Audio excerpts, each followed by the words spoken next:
Cinema చెప్పడానికి లేకపోతే ఏదో క్లాస్ పిల్లలకు సంబంధిస్తే ఉన్నారు.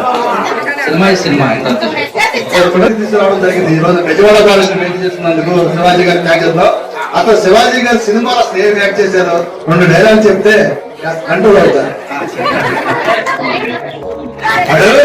వాడు గంజా కేసు పెట్టి పెట్టిస్తాడు. ఎందుకు చూశారు కదా, గంజా కేసు పెట్టేసి ఆడు పాపం వీడికి తెలిసినాడు.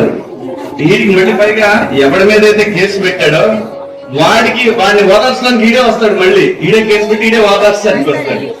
వచ్చిన సందర్భంలో ఇంకా చట్టాన్ని వాడుకోవటం ఎలాగనేది మంగపతి లాంటి ఎలా చేస్తాడని దానికి, రేయ్ ఇచ్చిన నీకు తెలుసు, తీసుకున్న నా కూతురికి తెలుసు, అది నిజమని చెప్పి నాకు తెలుసు, కానీ అక్కడ ఉంటాడు ఆడికి తెలియదురా. ఆడేం చెప్తాడు, పలాని బాలసుబ్బారావు కొడుకు మంగపతి కూతురికి లెటర్ ఇచ్చాడంట అని అంటారు.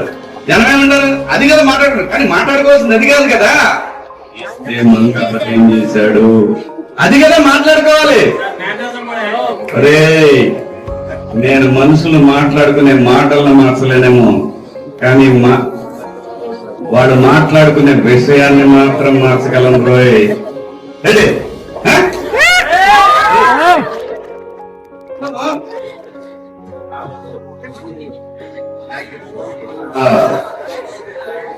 మీ విజయవాడ బార్ అసోసియేషన్ ఉద్దేశించి రవి గారిని ఒక 2 నిమిషాలు మాట్లాడాలంటే.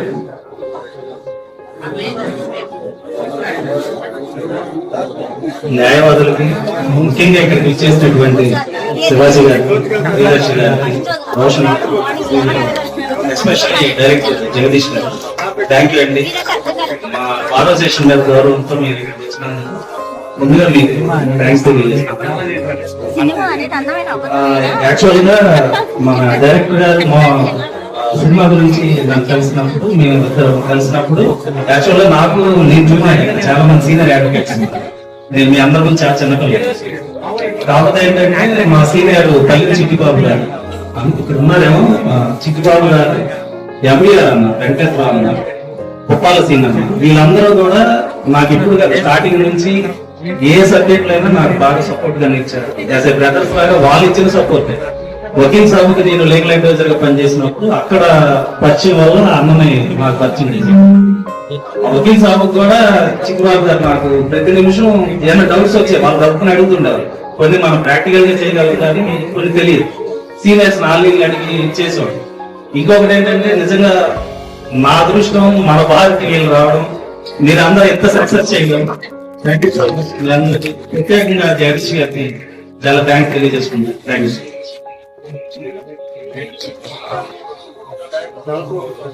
హీరో హీరోయిన్ ఆయన చెప్పండి, ఏం చెప్తారు, రియల్ ఏం చెప్తారు?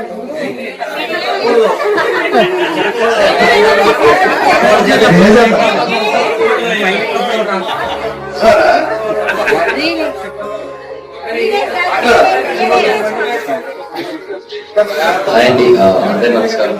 వచ్చిన అభినందికి నమస్తే అండి. చాలా హ్యాపీగా ఉందండి. అంటే కోర్ట్ అని ఇంత మంచి సినిమా తీసిన మా జగదీష్ అని నేను చాలా థ్యాంక్స్ చెప్పాలనుకుంటున్నాను. ఎందుకంటే ఈ పోక్సో అనే చట్టం ఉందని నాకు తెలుసు, కానీ అసలు ఈ పోక్సో ఇలా చేస్తే తప్పు, ఇలా చేస్తే ఇది రైట్ అనేది నాకు నిజంగా తెలియదండి.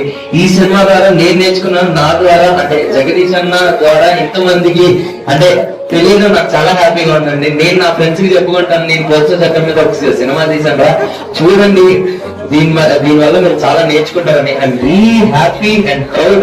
ఇంత మంచి కథ చేసినందుకు మీ అందరికీ పేరు పేరున థ్యాంక్స్ చెప్పుకుంటున్నానండి. ఏం చెప్పాలో నాకు తెలీదు, మీరందరూ చాలా పెద్దలు. Thank you so much. Thank you మాట్లాడాలి. జగదీష్ మీరు బాగా చెప్పండి. ఇక మీరు ఫ్యూచర్ లో న్యాయవాదుల్లో బేట్ చేసుకుని ఇంకా సినిమా తీస్తారా? న్యాయవాదులను బేస్ చేసుకుని తీస్తానో తెలియదు, కానీ ఏం చేసినా న్యాయం మాత్రం ఉంటుంది అందులో. ఈ కథ మొదలు పెట్టింది, కథ బిగినింగ్ దగ్గర నుంచి రవి గారు ట్రావెల్ అవుతూనే ఉన్నారు. ఆయనకి తెలుసు. అంటే ఇప్పుడు సినిమా చూసిన వాళ్ళందరికీ చూసేసారు కాబట్టి మీకు తెలుసు. చూడని వాళ్ళు మాత్రం దయచేసి ఇది చూడండి. సినిమా నచ్చితే బయటకు వచ్చిన తర్వాత కనీసం ఒక్కరికైనా చెప్పండి బాగుందిరా ఇది చూడని, నచ్చకపోతే 100 మందికి చెప్పండి చూడొద్దు సినిమా. థ్యాంక్ యూ అండి. ఒక్క రవి గారికే కాదు, విజయవాడలో నల్లకోట వేసుకుని తిరుగుతున్న ప్రతి ఒక్కరికి కూడా స్పెషల్ థ్యాంక్స్ మీ అందరికి. మీ ద్వారా మా సినిమాలో చాలా విషయాలు చాలా అందంగా కనిపించాయి. Thank you so much. సినిమాలో డైలాగ్ కూడా రాశాం, black board is always about questioning అని. ఆ డోట్ వల్ల నలుగురు క్వశ్చన్ చేస్తున్న మీ అందరికి థ్యాంక్స్. Thank you. ఇంకో విషయం, భారత స్టేషన్ గురించి మీకు ఒక మాట చెప్పాలి. విజయవాడ భారత స్టేషన్ అనేది భారతదేశంలో 2వ ప్లేస్ లో ఉంది. హ్యూమన్ రైట్స్ కమిటీ ఇక్కడ ఫస్ట్ జమ్మూ కాశ్మీర్ లో ఉంటే సెకండ్ విజయవాడ. ఈ దశలో తిలాజీ గారు చెప్పారు ఆయుష్యం మీద కేసు అని చెప్పాను అన్నారు.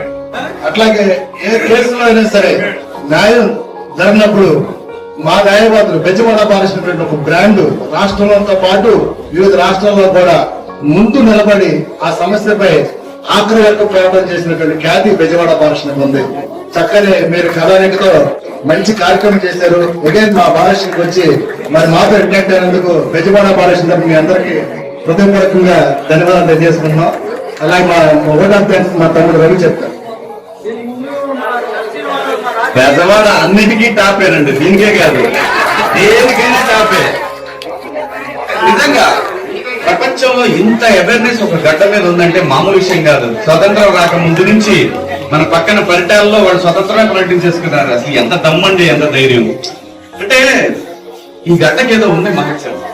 బెజవాడ, విజయవాడ, బెజవాడ ఏదంటే గట్టిగా ఏంటి బేవాడ, మాది బేవాడ అంటారు, మళ్ళీ బెజవాడ ఇది మామూలు గడ్డ కాదండి, ఇది స్పెషల్.